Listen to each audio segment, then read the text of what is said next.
I mean, there's really, when you get hurt like this, with McAvoy out, Lindholm's out, Marchand, the captain, is out. I mean, it puts you in a really difficult position. And so they sold Frederic, and I guess they did okay on that. It was fine for what he was, and the fact that he was walking in a cast.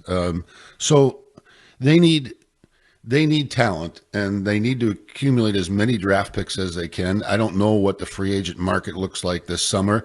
They took a swing and missed last year on a first or second line center, and they will not be any good, and they will not be any contending kind of team until they fill the voids at the first line center and the second line center position. It's very basic right there. I mean, they have a few pieces together, but those pieces are, the center position is one where you've got to work all 200 feet, and you've got to be intelligent defensively, and you've got to be creative offensively. It's the spark that makes the engine go, and they don't have that right now, and I don't think they're going to be able to get that at trading deadline day. But it looks to me that they need to accumulate some draft picks if they can, wherever they can, and start to focus on that, because it looks to be it's not a quick turnaround. This is not a quick turnaround. When it comes to parting with who remains, sounds like Colorado was trying to do a deal, which was Frederic and Carlo. Maybe the value wasn't there on the Bruins side of things, but would you be willing to? Who would you be willing to part with? Who do you need to part with? I don't know that I need to part with anybody, but I'm hanging on to Swayman. I'm hanging on to McAvoy, and Leroy's a work in progress, but I'd hang on to him and Pasternak. And beyond that, I'm investigating. I'm turning over stones to see what I can find, and probably not in a hurry to keep really much of anybody else. It's funny, maybe Mark Hastelek, because he has that fire that, he'll fight for you whenever you can, a fourth line player. Tied him up for a few years, but there aren't people there. There's some useful pieces to the puzzle, don't get me wrong. And if Geeky sticks around, it won't bother me, but if he goes, it won't bother me either, because they have to play the game where they're trying to cash chips to get lucky, probably in the second or third round, not just the first round, but they have to make some great picks in the middling rounds that turn out to be top flight players, and that is not easy to do. You brought up somebody like Lohrei, though. I think he's an unrestricted free agent. So, is the temptation not to get rid of him rather than go into it and do a deal with him? Get what you can now for him. Well, I wasn't aware that he was unrestricted. He's kind of young to be that. Is he not? I'll tell you right now. I'm looking for it. But anyway, yes, Mike. But he's shown enough flashes of offensive brilliance. I mean, he's kind of he's in grade school when it comes to defending. But looks like he's a cum laude graduate when it comes to offense. He really can make some stuff happen. So I'm hanging on to him, but I'm not overpaying for a guy like that unless I'm sure that he can turn it around in his own zone.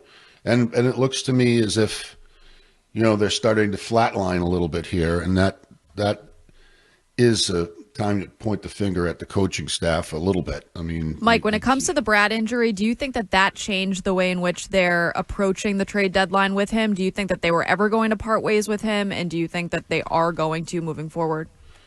It's hard to judge not knowing exactly what the injury is. If it's concussion, you never know how long that's going to be. If it's a separated shoulder, it's going to be a few weeks. But I have said this before on the show, and I'd say it to Brad Marchand, as great as he's been for the Bruins, he's 36 years old. They need chips to transfer into assets, and he's realistically he's got to be able to look in the mirror and say we're not competing for a championship here. We might squeak into the playoffs if we're lucky, but why not go someplace and find yourself a chance to win a ring? And whether he comes back or not, at the end of the career, like guys like Crosby and Malkin, I see again, why not give it a try? I mean, it worked for Ray Bourque. It was fun for Ray Bourque, and I could think it'd be great for the organization to get an asset for him. And and I think the conversation should have already taken place. So whether they can do it and whether his injury will allow it to happen, I can't answer that question, but I certainly would be exploring it because they've got a lot of work cut out for them. Mike, but if it doesn't happen because the deadline is tomorrow, does that pretty much reassure? It's because it seems like he still wants to play for a few more years. Does that pretty much reassure that he'll be back in a Bruins uniform with some type of extension for another 2 or 3 years? It certainly makes it more likely, but it depends on the money angle. I mean, he can't expect. He was on a pretty good deal for the Bruins for a long time, but he's not getting better at 37. He's not. He's just not getting better. The father time is starting to wear on players at that point in their career. So he probably needs to take a haircut. And there's a hard cap in the NHL, and the Bruins need to work around it. And they're going to need room in the salary cap to finagle deals around the league when they can.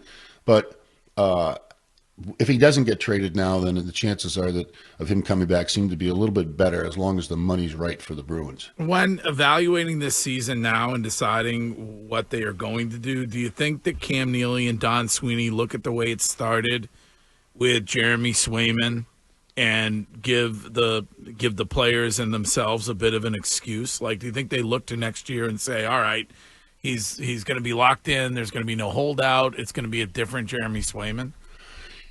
I mean, I don't think he's been that bad.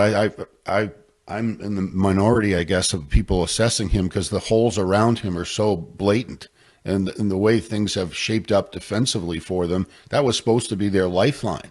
And they're not really exactly pulling on the lifeline right now, and it's making him do things that he might normally do. I thought the whole contractual situation was a mistake. I think they should have wrapped him up before they traded Allmark. I think they should have wrapped him up, at this dollar price. I mean, you could say it's a mistake for now, but I still think this kid's a top flight goaltender, but the team around him is not built for success right now, and he's going to need some help. And I think he'll be fine next year. Mike, when you look at this team and you look at it, you've been in this situation before. Is it realistic to move on from guys that you just signed, whether it's an Elias Lindholm, a Zadorov, or even the other Lindholm defenseman?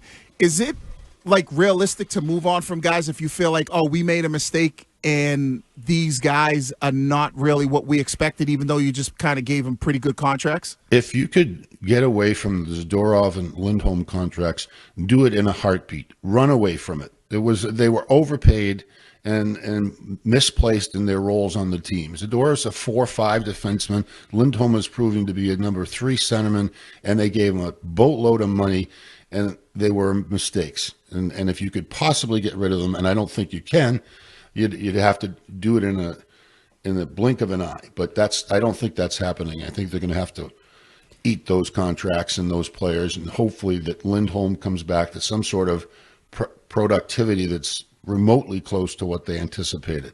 You saying that you have to point the finger at the coach a bit with how they've been playing recently? All coaches. So it's not just, it doesn't just follow on Sacco. No, I mean, I think that the coaching staff, and I'm watching the defenseman play, I'm watching a guy like Lohrei make the same mistakes, take the same gambles that he's been taking all year long. He's got to be reined in. Those guys have got to do a better job of teaching their players the responsibilities of being in the defensive end, and the responsibility of not turning pucks over, and being careful with the puck and not icing it just because you're under pressure every time. They're not looking very good at all in any aspect of the game, and it takes everybody to contribute to it, and it takes everybody to share the blame. And I think the coaches deserve a fair bit of it right now. Mike, who was the most dishonest exec you dealt with at a trade deadline?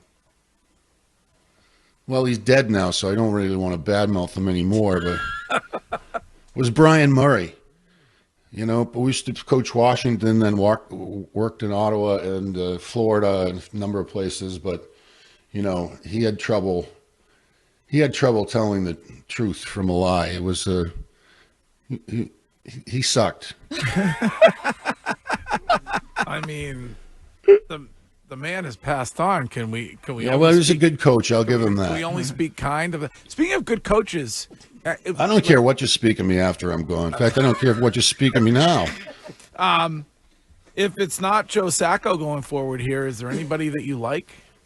No, I haven't given that any thought. I just, that's a little too far ahead. But I was hoping there after the sort of bump in the road, and I love Joe. He's a great guy.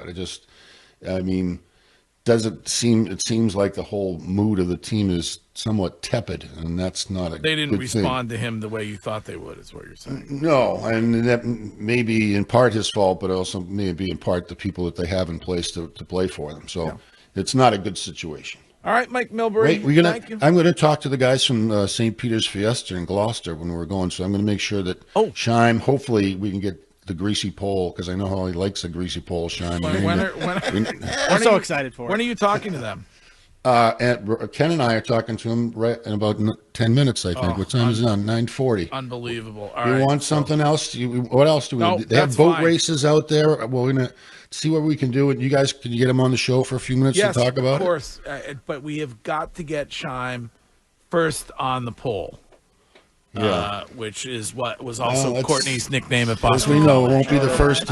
Won't be the first time he's played with a greasy pole. Okay. So yes. All right, Mike Milbury. Thank you very much. I've done a stripper pole class. Thank you. All right. See ya.